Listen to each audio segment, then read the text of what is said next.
दोस्तों हर साल यूपीएससी के सिविल सर्विसेज एग्जाम में लाखों कैंडिडेट्स शामिल होते हैं, लेकिन सफलता का प्रतिशत करीब 1% से भी कम का रहता है। इसमें से ज्यादातर उम्मीदवार ऐसे होते हैं जो कोचिंग पर लाखों रुपए खर्च करते हैं, लेकिन इसके बाद भी उन्हें सफलता नहीं मिलती।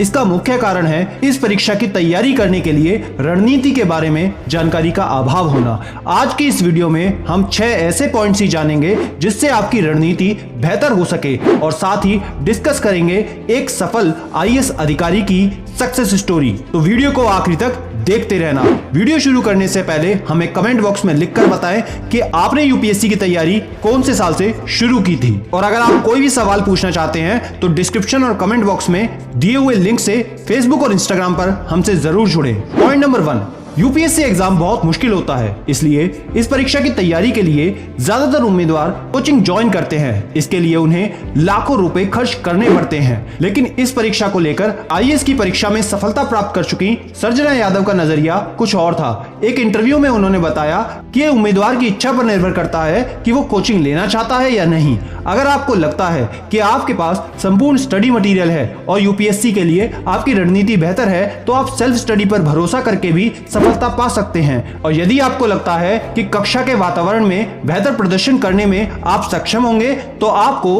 कोचिंग ज्वाइन करनी चाहिए। हालांकि अगर आप अनुशासित और अपनी पढ़ाई के प्रति ईमानदार हैं, तो सेल्फ स्टडी से ज्यादा बेहतर कुछ नहीं होगा।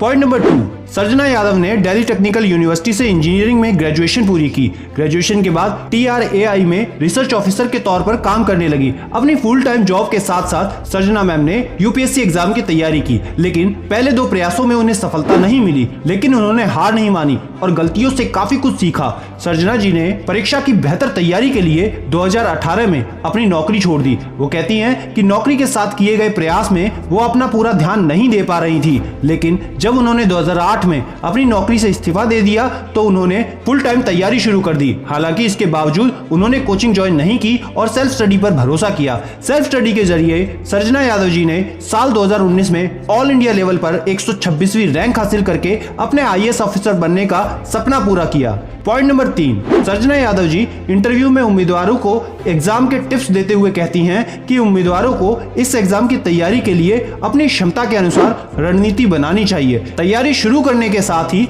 पढ़ाई के घंटे को भी तय कर लेना चाहिए। इस दौरान कोशिश करें कि किसी भी सब्जेक्ट को गहराई के साथ पढ़ें ताकि कोई कंफ्यूजन ना रह जाए। एक बार सिलेबस खत्म होने के बाद ज्यादा से ज्यादा रिवीजन और आंसर राइटिंग की प्रैक्टिस करें। असफलता से बिल्कुल भी ना घबराएं, लगातार मेहनत करते रहें, आपको सफलता जरूर मिलेगी।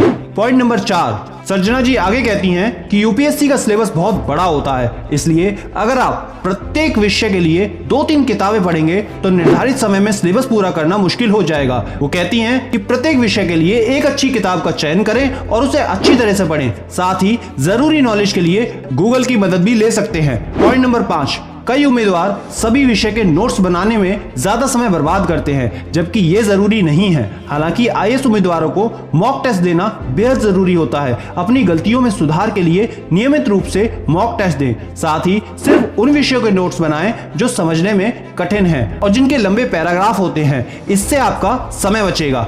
पॉइंट नंबर 6, इस परीक्षा की तैयारी कर रहे ज्यादातर उम्मीदवार या तो जॉब करते हैं या फिर हाल ही में ग्रेजुएट होते हैं, इसलिए उन्हें रोजाना अखबार पढ़ने की आदत नहीं होती, जबकि यह बहुत जरूरी होता है। उम्मीदवारों को रोजाना अखबार पढ़ने की आदत डालनी चाहिए। साथ ही आप ऑनलाइन वेबसाइट की मदद भी ले सकते हैं, जहां पर करंट अफेयर्स की पूरी जानकारी मिलती है। उनका यह भी मानना है कि आप भले ही कम घंटे की पढ़ाई करें, लेकिन पूरा मन लगाकर चीजों को गहराई से पढ़ें। अगर आप क्वालिटी की पढ़ाई करेंगे तो सफलता की संभावना काफी बढ़ जाएगी। दोस्तों, इन 6 बातों को अपनी तैयारी में उतार लें और अपनी रणनीति को आज ही बनाएं। वीडियो पसंद आई तो लाइक करके ज्यादा से ज्यादा लोगों को शेयर जरूर करें। और याद रखना, मैं हूं सिद्धांत शर्मा, कोई है या नहीं, मैं हमेशा आपके साथ हूं। Be happy and stay motivated with सिडीमेनिया।